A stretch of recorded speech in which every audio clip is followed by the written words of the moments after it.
Hey, what's up, everyone? Welcome to another fantastic interview on 4GQ TV, an exclusive with Alicyn Packard. Really excited to get into all the new stuff that she's been doing.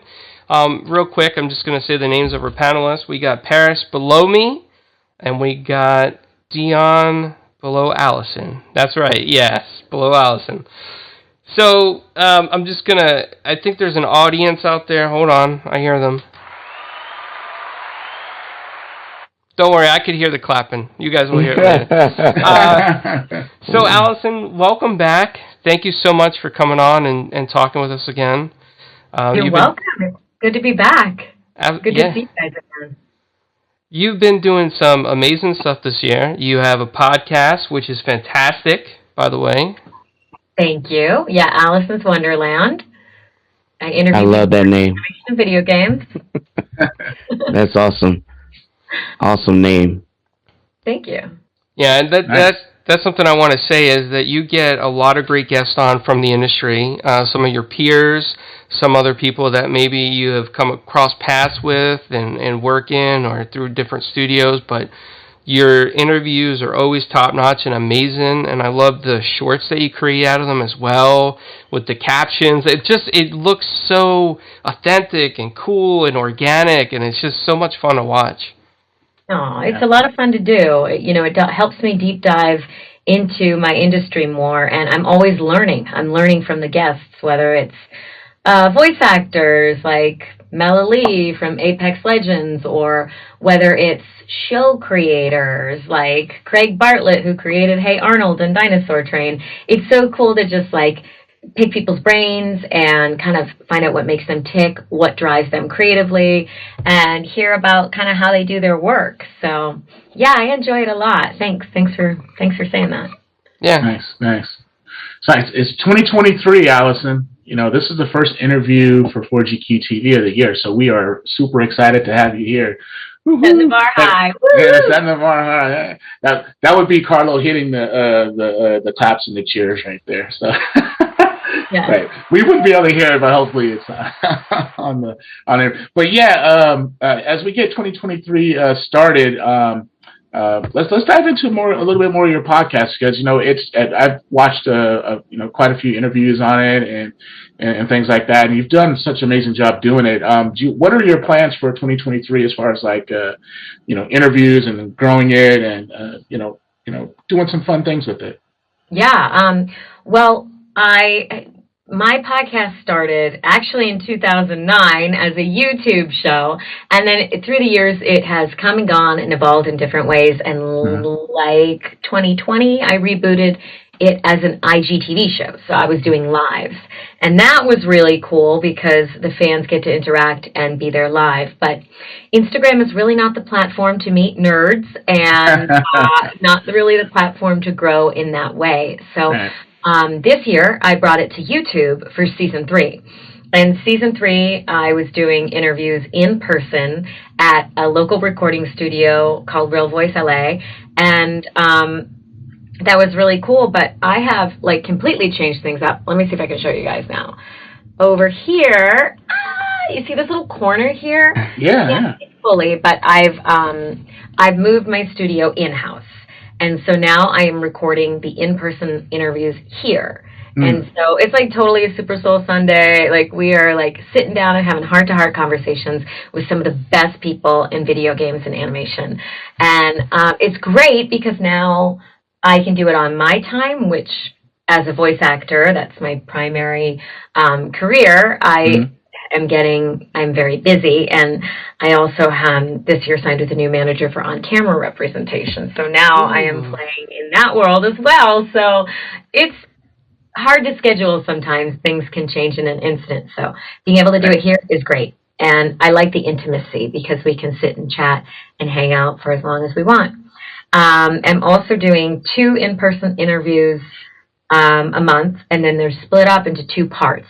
So it's shorter segments, about 20 minutes, 15, 20, 25 minutes tops each segment, and then released in 2 parts. So I'm trying to create that. I'm trying to grow the audience and let people know that the show's out there. And it's been a lot of fun. And I'm also in 2023 planning to go back to doing more lives, probably on Instagram, but maybe on YouTube as well, because my fans really love being able to ask questions and interact live. And I think everybody wants to know that they're part of the magic. So I'm going to go back to doing more lives as well. Awesome. Now, we're excited for you. I'm looking forward to catching up, checking a lot of that stuff out. So, yeah. I got my subscriber bell pinged, so there we go. That's like the biggest compliment you can give someone, right? Yeah. Like, now you subscribe. Yeah. Do you ever take a look at any other podcasts to get any kind of inspiration on how, things that you could take from that to say, hey, this will be awesome, good fit for my show, kind of thing? Is anything like that, or?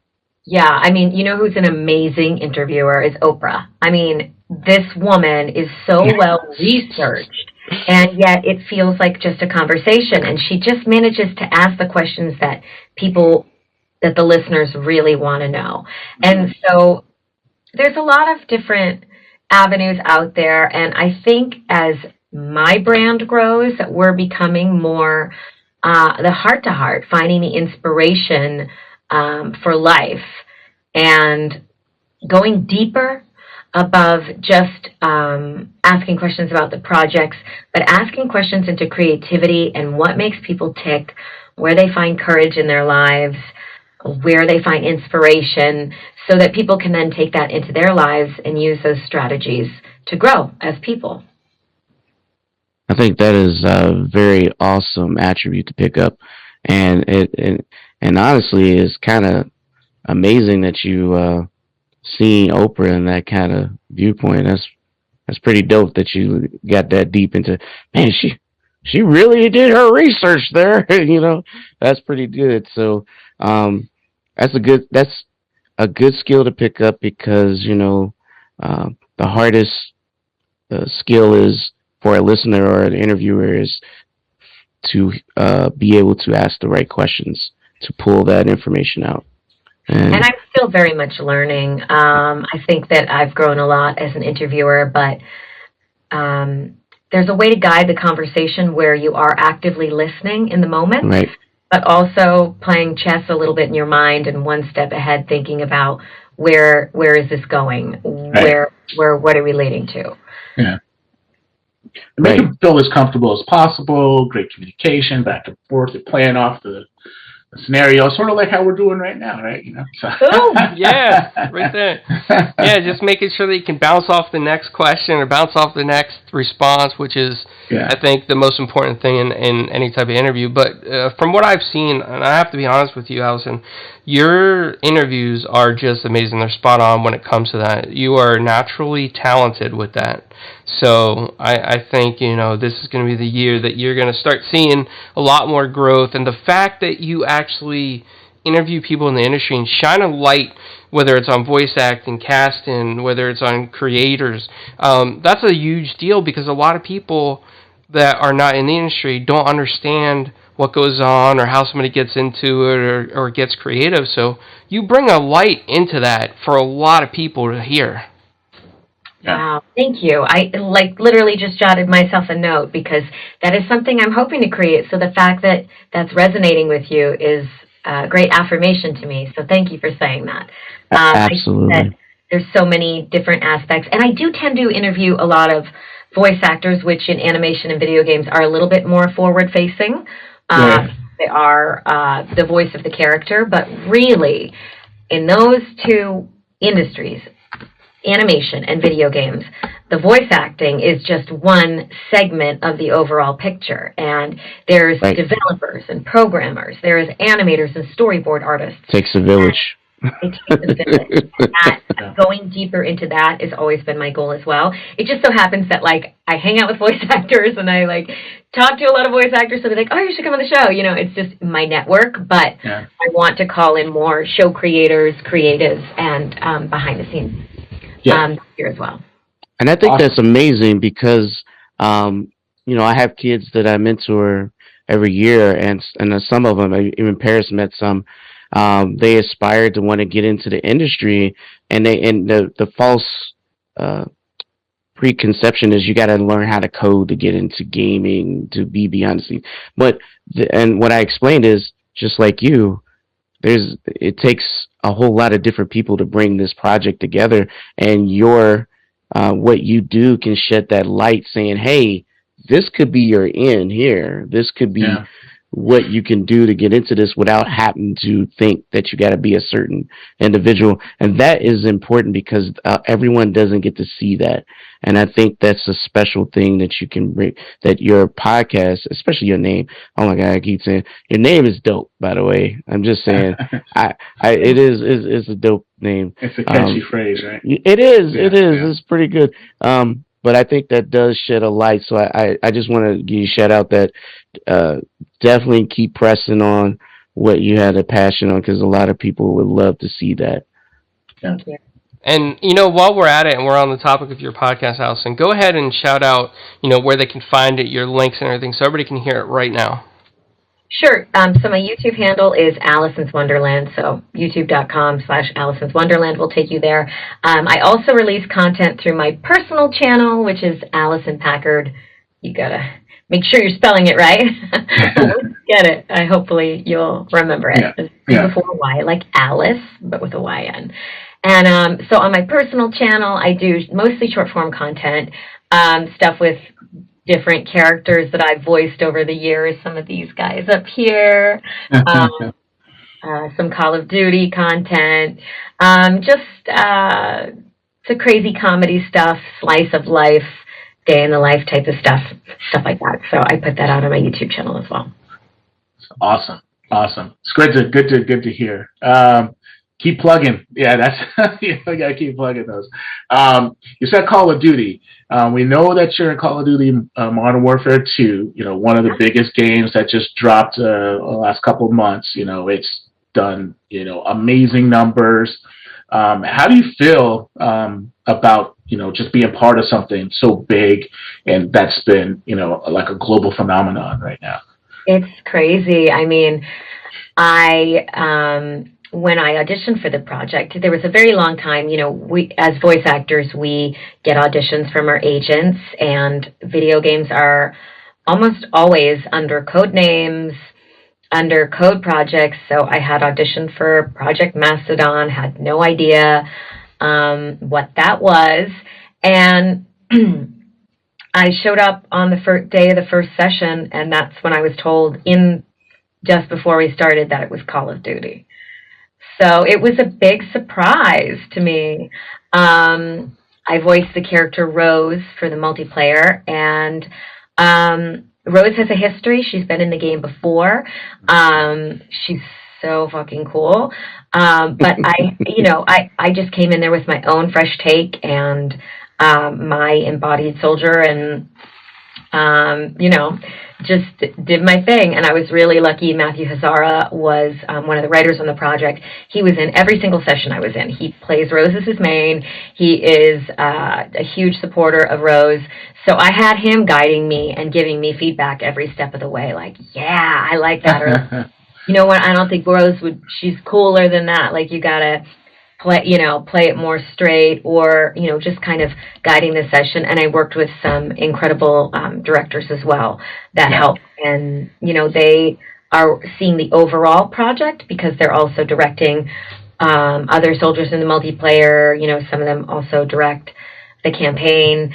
So they understand and know the project. And, I can't do what I do. I can't act without a director, or, I can't. That's how we audition all the time. But right.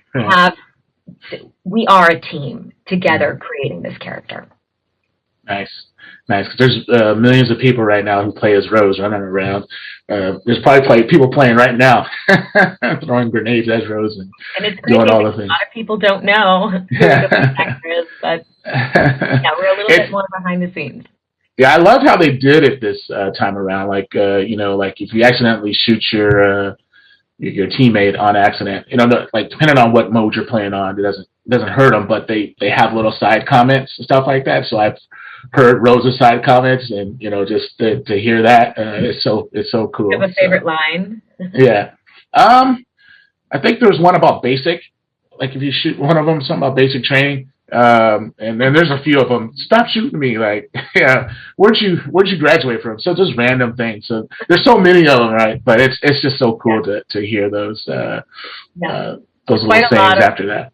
Quite a lot of recording that goes into that game, as you can imagine. Yeah. Probably thousands of lines. Did you enjoy playing that character and making those little dialogue choices in between character interactions? The way we record is we go into a studio and we are recording with a headset. So it's like a little skull cap that like we're wearing and two microphones that are mounted to the cap. So we have real range of motion. Like when I show up in like my workout gear and I wear boots. And like I get in there. Sometimes I wear sneakers, but I mostly wear boots if I'm doing like combat. And I hold a fake gun. Mm-hmm. I cock my gun. I think about the size of my weapon. If I'm slashing, I'm making that move. If I'm crawling on the ground, I'm literally like rolling on the floor in the studio because these microphones allow us that flexibility. And that you just get so present and you're so deep in the moment for each call out, and oftentimes I'll have you do like an ABC or an A and a B depending upon how vocally stressful that section is. So you'd be like, reloading, yeah, kind of give them different energies and different intentions, and then it's sort of up to the editor to pick different ones, yeah, and when they trigger and stuff. They might keep an A and a B alt and have them trigger in different scenarios, but, that's up to the director to kind of draw out the performance they want, and then up to, I guess, ultimately the editor or narrative leads. I'm not sure even who picks the takes, but. Yeah. That's exciting. It's cool, yeah. It's amazing to be part of a franchise that is so globally recognized, and it's weird to use a word like beloved, like or something like Call of Duty. Maybe the word is more committed, fired up. It's fun games. They love it. The fans love it. I would say passion. I mean, you get in the moment. It's like, you're kind of feeling it and living that character. That's pretty fun, how you described just having that headset on and rolling around and then having the props making you feel like you're part of the movement. That's pretty dope. It definitely, you can hear it in the performance, I think. So I even asked the guy, I'm like, can I buy one of these headsets and like use it to record commercials at home? Because if I'm just like, Porsche, driven by, it's like there's like a different energy when you can be casual. Like if you're, hey, I'm just a mom at the grocery store talking to my friends about Tide, but then you have to be like right here to the microphone. It's just like 1 degree removed. Right. But I think the sound is picking up more of the room tone because we are acting in a space and you're going to hear the environment around you. So it's good to have what's called an omnidirectional microphone, which means it picks up more of the space, whereas this, it has a more narrow direction it comes at. So, yeah. Awesome. Can you hear me now? Yep. That happens a lot with my microphone. I have to make sure people can hear me with it. I don't have one of the better ones out there. Oh yeah. Nice. Carl, you're gonna say something about? Yeah. Go ahead. No, I was gonna say, Carl, you're gonna say something about Call of Duty a few minutes ago. Yeah. Oh yeah, I was gonna ask you, Alicyn. So, doing the Call of Duty voice acting, what were the sessions like? Are they long sessions? Are they shorter sessions compared to different projects that you've been in? So the SAG requirement is 4 hours. Occasionally, AAA games and companies, if if they're vocally stressful, they can only keep you for 2 hours is the SAG rules. But most of the Call of Duty sessions were 4 hours. And for call-outs, that does sometimes feel like a lot. And it was multiple sessions. I think we did at least 5 sessions. So it was a lot of work that went into all the operators' roles for the game. But you know, I also did another game that I did this year that came out was Neon White, which is more narrative. So when in a game where there's a story that you're following and you are reacting to other people's lines, oftentimes the director will read with you, which is very helpful because then you're reacting off somebody's acting. And in this situation, it's more call-outs kind of by energy. If something is, by intensity almost. And so we kind of go in batches and go through. And we take a lot of breaks because, as you know, that world is heightened. And so it is much more stressful. Even like getting the tone right of how projected something is very important. You know, is your team 10 feet away? Is your team right next to you and you need to be quiet because the enemy is, right over there? Right over there, okay. Yeah. Or are you calling out like, watch your back, like, incoming? Incoming. Or doing where's the depth part? Death. Somebody die. It's pretty fun. There's really an art to it. Yeah. I love, especially, there's one director, Cal L. Bogdanovic. I might be mispronouncing his name right. Went to college together, actually. But Cal L. is an amazing director of dying and death. And he knows just when the guttural sound needs to be a little wetter, or like when, give me a last gasp of air.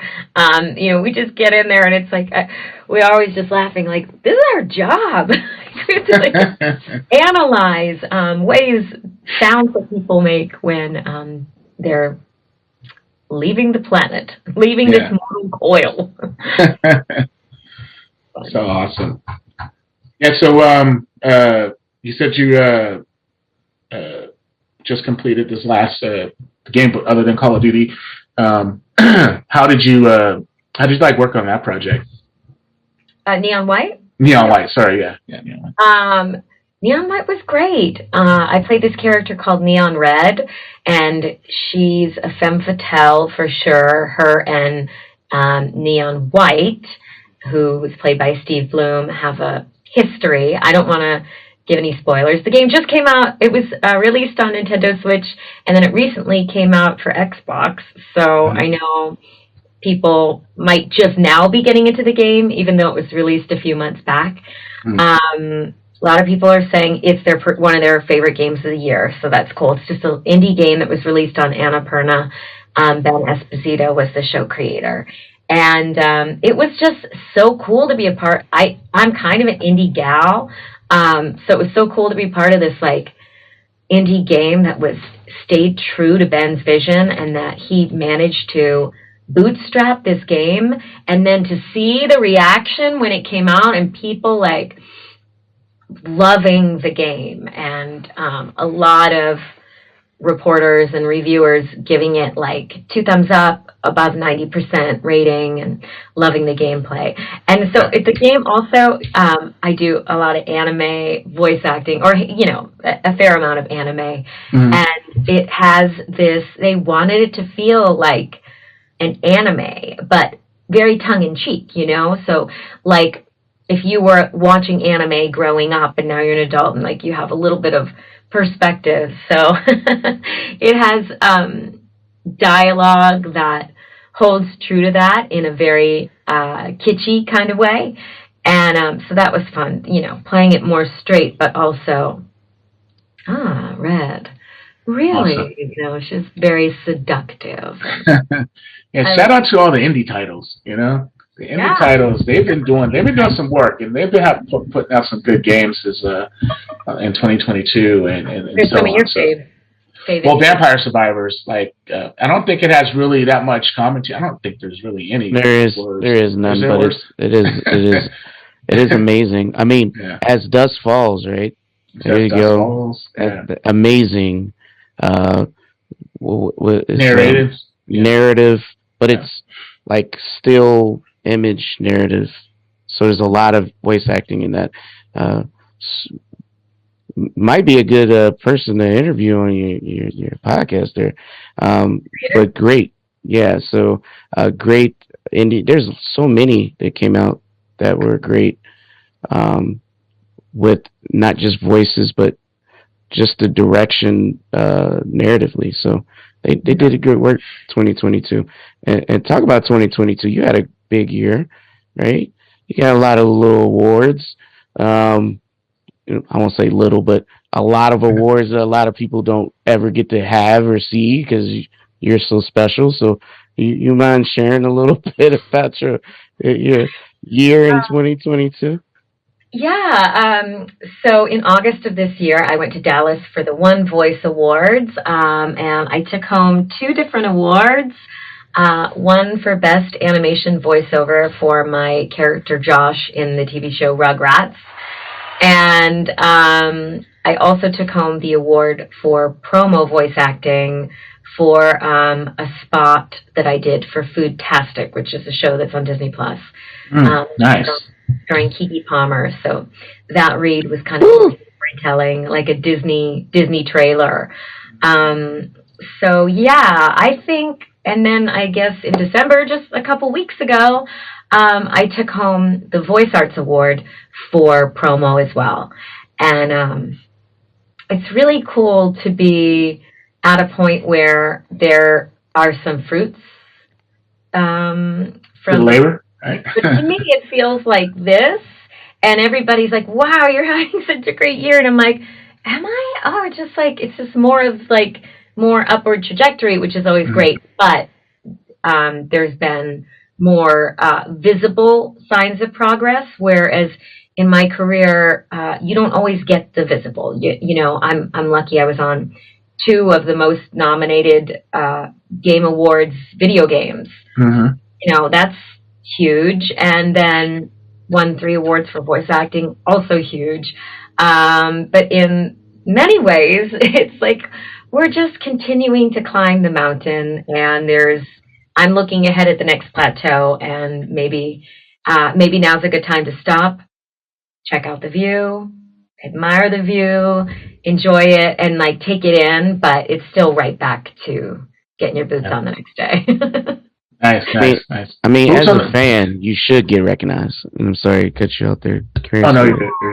You guys have been such a big supporter of me, and I appreciate coming on here and getting to chat with you guys. I wish we could do it in person someday, or maybe at like a convention or something together.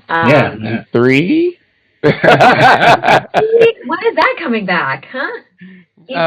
June. E3. It's technically on for June. Yeah. Okay. Yeah. All right. So E3, guys, let's do it. All right. I'll do something. I'm with you. Hey, listen. Let me just say, without you and the people in your craft, we'd be voicing our own characters. I would tell you that it sucks. All right. I do not. I tell you, when I played Ninja Gaiden before they had voice acting, I was like doing all the characters, and it sounds so weird trying to do all the reading the stuff, and it just I can't do it. It sucks. You just got lines of words. And I love it. I love acting so much. Yes. And, when I started in video game voice acting, I think one of my first games was World of Warcraft as the female Blood Elf. The world of games has so much potential now, and as we start to move into more mocap and VR, I did Transformers VR Beyond Reality. What? Beyond Reality, the VR game. Dion's favorite franchise is Transformers. Dion, we gotta talk Transformers. I was Winslade and Dr. Vandermeer in the VR game. Yo, that is what's up. You don't understand how important she is. Mm. Oh my gosh. I mean, I want to tell you. I'm just saying. It's a figure of speech. Don't. I know you know, but I'm saying me. I was sorry. No, I love that. He's standing right now. Yeah, I just fanned out. I admit it. I just fanned out. Sorry. Apologies. No, that's awesome. Yeah. Yeah, so I mean, as we move into this whole more way of embodying voice actors, and as I mentioned to you, I recently signed with theatrical management, so I'm auditioning for television and film, and I'm, as an actor, becoming more embodied. Voice acting has always been acting to me, but it doesn't take into account this. I'm physical behind the mic, but there's a lack of embodiment in what the audience receives. So for me, being able to explore using my body to act and to translate the character and the emotional, it's very exciting, and I'm excited that at this point in my career, I'm having opportunities that I've never had before. So awesome.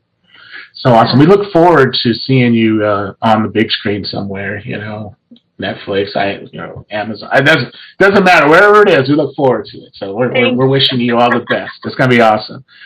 It'd be so cool, yeah. Yeah. You're putting in the work, and we thank the world of you. So I think, and fruits for of your labor. anybody else that's out there that's putting in the work and feeling like, it's just you're chipping away at this rock and like it never makes a difference, I will tell you that I've been doing this for 20 years.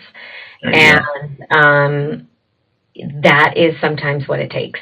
There are very rarely people who really pop through, and some of that is just being in the zeitgeist, right time, right place, right situation. But most careers are more like this. They're up and down and then up and down, and then slowly you're just having an upward trajectory. And I want anybody out there to feel inspired to just keep going, and especially in the beginning, reward yourself for the little wins, because you need that motivation to lift yourself up to be able to keep going higher. Yeah. Awesome words. Yeah, so I just want to say that congratulations on all your wins and nominations this past year. I looked at your IMDb, and I saw some of the stuff that you posted on Instagram. And I was really excited for you. I'm like, yes, Alicyn deserves this. She's so good at what she does, and she's so positive, and she has a great presence, and you're very talented. From us gamers, looking at the work that you've done, or fans of anime, and seeing all the trajectory of characters that you've come across, the fact is that you can actually be in the moment for that character, and then you could do a whole nother character, and you're good at it. You're awesome at it. So I am so happy for you, and I really want to see more companies pick you up into big games as well, like RPGs and stuff. If I was playing a character in an RPG and it was your voice that says, "Hey, go fetch some firewood from the forest and bring it back to me," it'd just be so cool just to have that kind of. And games are getting smarter with AI and AGI as well, intelligence. So you could submit so many voices to a studio, and then they could just use AI to make it so interactive. It just, oh man, the future is amazing, and I just want to see you in so much more. Aw, thank you, Carl. Sweet. Oh, there you go. That from your mouth to God. Yeah. Hey, Alicyn, for 2023, what are you looking forward to? Are there any projects that you're able to discuss and things that you're working on right now? Well, a lot of things that I am not able to discuss, but one project that's announced is called Stupid Pet Tricks, starring Sarah Silverman, and that's going to be out on TBS in early 2023. I'm so excited. I'm going to be a recurring character on that. So Stupid Pet Tricks is based on the David Letterman comedy series, which people might remember. Very funny setup where people show the crazy tricks their pets can do. So I'm obviously thrilled to be a part of it, and Sarah Silverman is amazing, and it's really well written, so I'm excited for that. And then, yeah, we'll have to talk later in the year because there's a couple things about to drop as well. A really fun new project in, I think, this month, but I still am waiting for approval. So I'll keep you guys All right. Awesome. We'll definitely be on the lookout on your socials and make sure we share and check it all out. So we're very excited for that. Carlo, we're at time. Do you wanna take us out? Yes, they'll take us out. So again, Alicyn, congratulations for the fantastic year that you had. The first thing I'm going to do after this is check out the Transformers VR game, since I have an Oculus and stuff, so I got to look into that. Sorry, PK, that you don't have one. I do have. I have 2 Oculus. Thank you very much. So you guys will play against each other. So, yeah. Maybe. Go ahead. It might not be on Oculus, though. I think it's on... PlayStation VR? Yeah, PlayStation VR. Oh! No, Can you give me more guttural? Can you give me more, more of a heave in there? I lost my breath and my heart hurts. Well, thanks for having me on. You guys are always so lovely, and thanks so much to everybody who watched. I appreciate it. Yeah, awesome. Thank you again. As speaking from a fan sat point of view, we love you. We deserve everything that you're willing to give us because it's amazing. Okay, it's amazing to experience it all, 100%. Like you said, it takes a village, and and your part is essential. 100. Thanks. And real quick, Alicyn, again, go ahead and plug your info so everybody gets to hear it again where they can find you. You guys can find me on Instagram at Alicyn, on TikTok at Alicyn Packard. I release content pretty regular on those 2 platforms. And then on YouTube, it's Alicyn Packard for my regular, and then Alicyn's Wonderland for the podcast. And so, if you have any thoughts about where the best place to go live is, whether that's Instagram or YouTube, just shoot me a DM on Instagram or whatever and let me know your thoughts because I'm trying to figure that out this year. Awesome. Yeah. Thanks, guys. All right. Well, thank you so much for joining us. Enjoy the rest of your year and much more success. Wishing you much more success. So thank you so much for hanging out with us today, Alicyn. Yeah, thank you, guys. I'll talk to you soon. All right. Thank you. Bye. Bye.